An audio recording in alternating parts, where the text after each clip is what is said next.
little children to be able to know the Father, then we are truly accepting the Father as our Father, meaning Christ and us, we become one.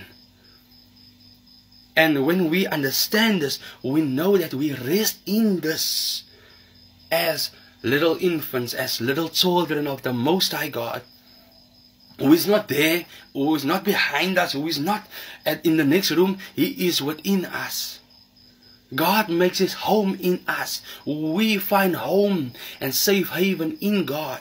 And when we understand this, when we understand that resting in Christ means loving in God.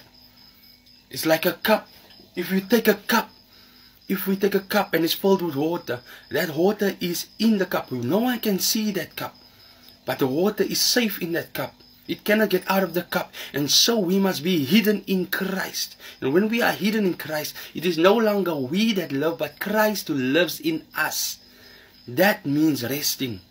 That is what this word refers to here when it speaks about He will reveal us to the Father.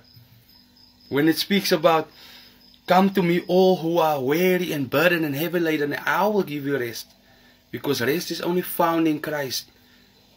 Anything else that offers a rest is a yoke that is hard and its burden is heavy.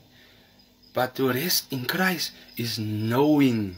And when we know, we start to realize we are in Christ. We cannot have it any other way, because there is no other way except Christ Jesus, who is the way, the truth, and the life. No one comes to the Father except through the Son, Jesus Christ. And since we are in Christ, we are a new creation. Thank you. I love you, and Jesus Christ loves you. And thank you for your time. Thank you for listening. May you be blessed by every word that you heard. May your faith be increased by the hearing of the word. And may you always realize that you are in Christ.